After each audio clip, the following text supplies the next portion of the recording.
I was left for dead. That's how my journey in entrepreneurship started. I left the corporate world and my finance and MBA degrees behind me to share my story. Welcome to That Entrepreneur Show, where resilience meets hustle. Let's build and learn from our guest now. It sounds so simple once you've seen the data. In our A/B tests, 53% of the time you get more conversions. By the way, it doesn't mean it always works. You should test it. On average, it gets you about 20% more conversions when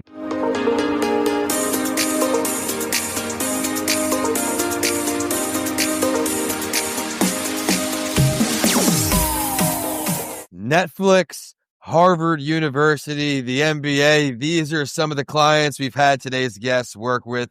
He's a fan of the show, and we're excited to have him here today because he has not just one successful company, but he's on his second now, both in a space that can help many entrepreneurs in areas that are not the obvious, where you have to really be established to start even worrying about these. So get ready to get inspired. Sahil, thank you for joining us here on That Entrepreneur Show.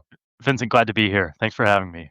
I'm excited to tune in. Today, we're staying on the East Coast. He's a little higher than me up in Atlanta. I'm down here in Tampa, Florida. But today, we bring on the CEO of Spiralyze, a leading company specializing in predictive CRO and data-driven landing page optimization.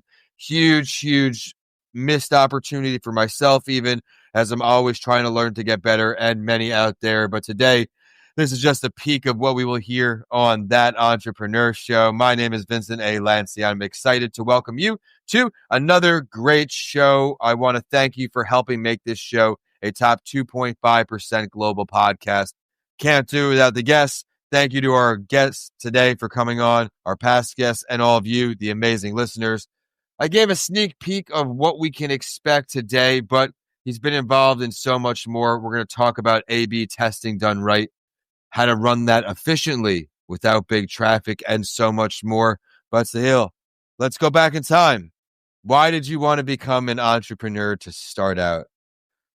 I think it's like a lot of entrepreneurs, they don't make good employees. Not that I was like a terrible, but more than having like one single idea, I just I saw, and the entrepreneurship, but it takes so many different forms. When I was in graduate school, I actually did a study on the dry cleaning industry. Okay. Laundromats. I think I was the only person at Harvard Business School. Everyone else was, by the way, I was there at the same time as Mark Zuckerberg. So people were building like Facebook. I was talking to people running laundromats, but I found it fascinating, specifically how immigrants come to this country, start businesses, build capital. And there have been people in my own family that have done that. There's a lot of Indian people that come here that do motels, they do convenience stores, they do laundromats. And, I had the itch. Now, the context that I've done it, a little bit more around software. So that's how I got started. Did you always want to get into software, even growing up? Or I know technology continued to emerge, or what attracted you to that field? No, the short answer is no. I mean, I'm 46, so software's been around a long time, but like in the 80s and 90s, that wasn't like the idea of like becoming a software entrepreneur. I don't think was like a thing so much. Right. I think it was more, I like kind of the tech. I worked at several software companies first, so I learned something, knew a little bit about it. I spent a fair amount of time in like software sales specifically, just great training. And so when it was time to start my own business, I at least knew how to do that. I knew how to build a little bit of software, and I knew a little bit how to sell software. And then I figured I'd kind of figure everything else out as I went along and make a lot of mistakes. That's it right there. You're going to make a ton of mistakes in entrepreneurship. If there's any aspiring business owners out there, a lot of trial and error. You're going to have to just keep connecting with people, building your network, having great conversations like I am with today's guest, because there's just so much you can bring to the table. Let's go back to that first business. Did you exit that first company? Are you running both right now? Yeah, I exited. So I ran that business for 10 years. It's called ER Express. It does patient scheduling, digital registration. You can upload your insurance card, check in from home for acute care, like urgent care, as well as animal or veterinary ER. But a lot of people don't know this. There's more veterinary ERs in the US than there are people ERs in the US. Really? Yeah. There's about 5,000 people ERs, and there's about 6,500 veterinary ERs. There's also about 15 to 20,000 Oh. people urgent cares. But it's big market, big market. So that's what ER Express does. Ran for 10 years, sold it to a large software conglomerate called Constellation. Fantastic company. Stuck around for a year, but I knew sooner than later I was going to want to do the entrepreneur thing. And I actually was an early customer of Spiralyze when I was running ER Express. That's how I knew the company. I had stayed in touch with the founder. He'd done a great job building it organically, bootstrapped the business, and was looking for a partner to help him take it to the next level. So round one, you bootstrapped on your own. Round two, you did it. You took someone else's vision and you helped bring it to the next level. I love that. It's just a big testament to the long game in entrepreneurship to me. And I didn't make this up. Someone brought it up on a show recently. It's like a video game where you unlock the next level. I always had heard the doors analogy, right? You open the next door, you get the next accomplishment, get to the next door, get some high profile guests like yourself, continue to come on the show. So continuing to do these little things are incredibly important. What's one piece of advice that you wish you knew back when you started your first company that you can lend to aspiring entrepreneurs right now? Oh man, so many. And you said about it being kind of trial and error. It's going to be mostly error. Look, I think the perception is that the dream is that it's up and to the right. You're going to build the next Facebook. And if you're on one of those rocket ships, by all means, like hang on. And what a great experience that is. It's the exception more than the rule. And I think part of the skill of being an entrepreneur is learning to live in the valley. Like, there's going to be peaks and valleys. And what you imagine is, I'm going to have a few valleys, climb out of them, and I'm going to be at the peak and I'm going to look down and it's going to feel so good. And I'm like, oh, look how far I've come. And sure, there'll be some bumps along the way. The reality is you spend most of the time in the valley just thinking, like, is this as low as it can go? And sometimes you find out, no, it can get worse. In fact, it almost always can get worse. And it took me a long time to learn how to exist in the valley. And you often don't know that you've climbed out of it till 3 or 4 months have gone by and you're looking back and be like, oh, we've made progress. Like, and it's not just a blip. Like, we were here, now we're here.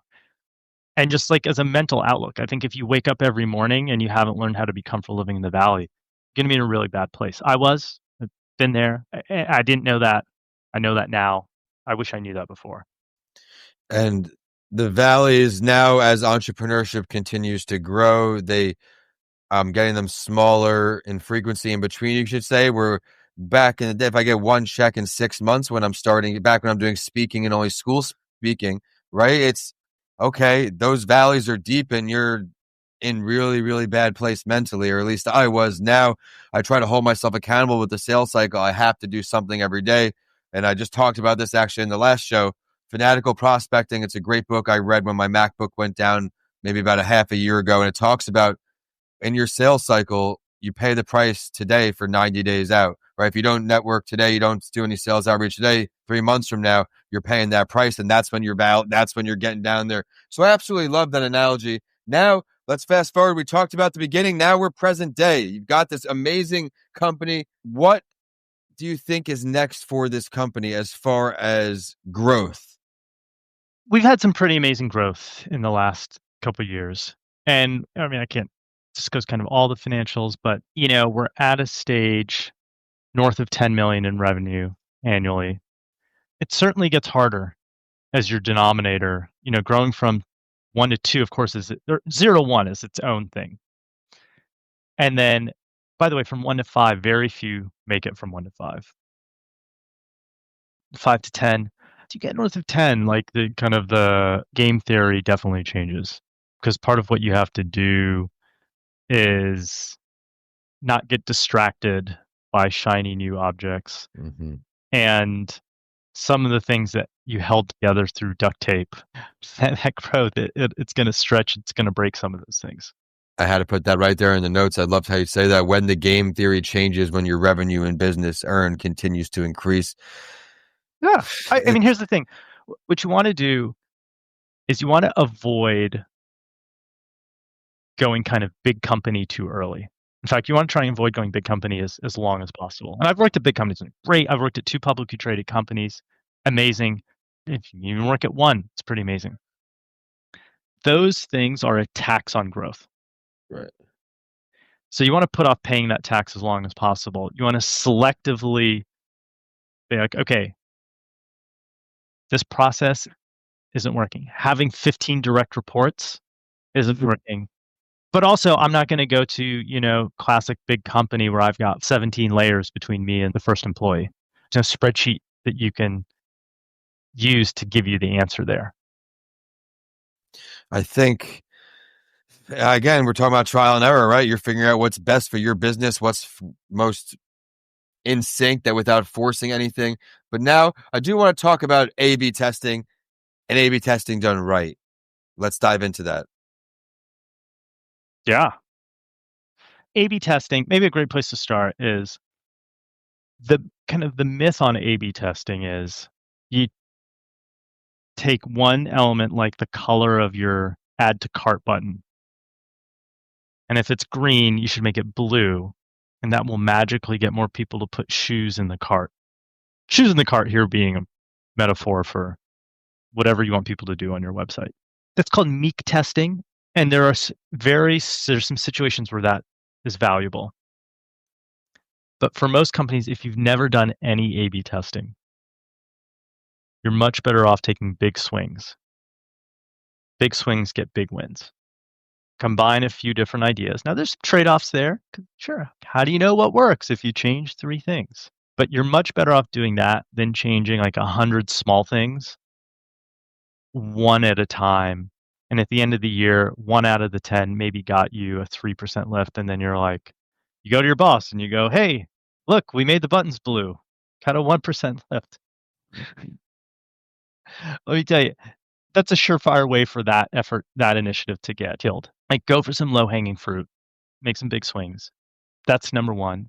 And I would say number 2, maybe the fallacy is, well, if this worked for my competitor, we should just copy it.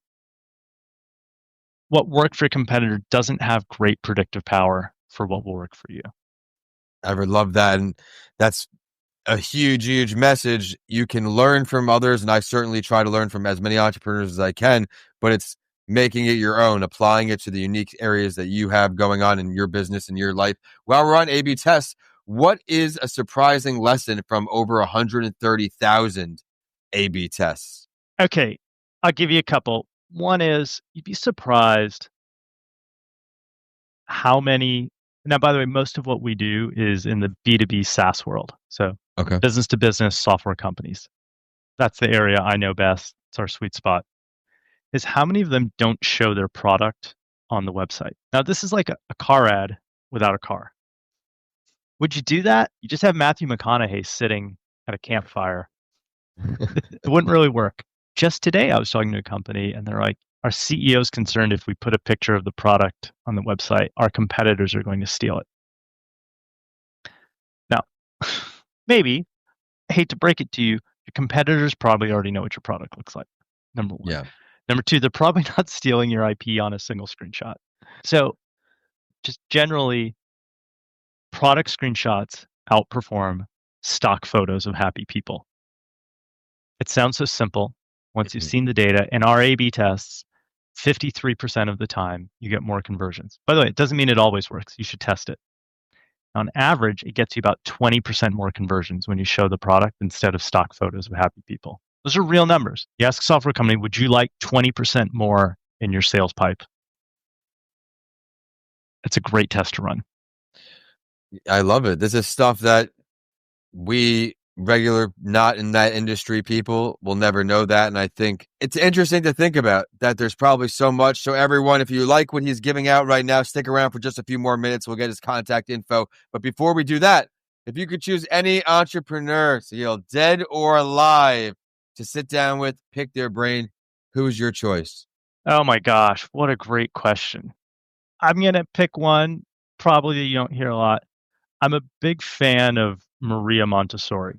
If you don't know her, she started a whole kind of school system.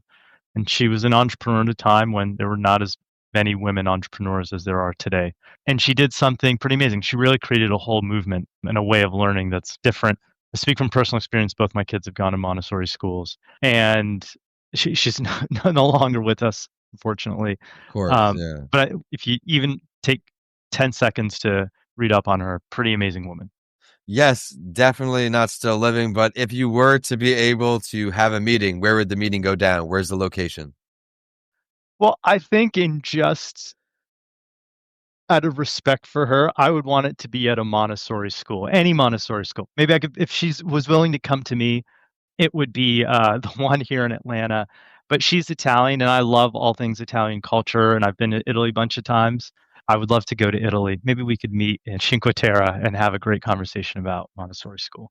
I love it, but you'll have to tag some of the family members if they're in business. That way they can hear the shout out. I'm sure they'll love that. But with that, I got to thank you so much for taking some time to join our community here on That Entrepreneur Show. Where can we find you online? Best place to find me online is on LinkedIn. I post 4 mornings a week at 7:30 a.m. in short 1-minute snippets on things CRO. I have a game show that I host called CRO Crimes, where we battle it out over landing pages. The winner gets $100 for their charity.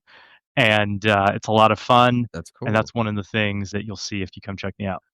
Appreciate you sharing that. And everyone, I'm going to ask him to leave a comment in this live stream here on LinkedIn so you can find easy access to his page in the meantime when his show goes live. You definitely want to connect with him when he's there. My name is Vincent A. Lancy. You can find me on all social media at my name and vincentalancy.com. This show is brought to you by johnford.com and the empathyset.com. He has an empathy app and an empathy card set to help you on this entrepreneurial journey stay mentally healthy. And Coming Alive podcastproduction.com to get your podcast journey started today. With that, we're signing off Atlanta down to Tampa Bay. Thank you so much.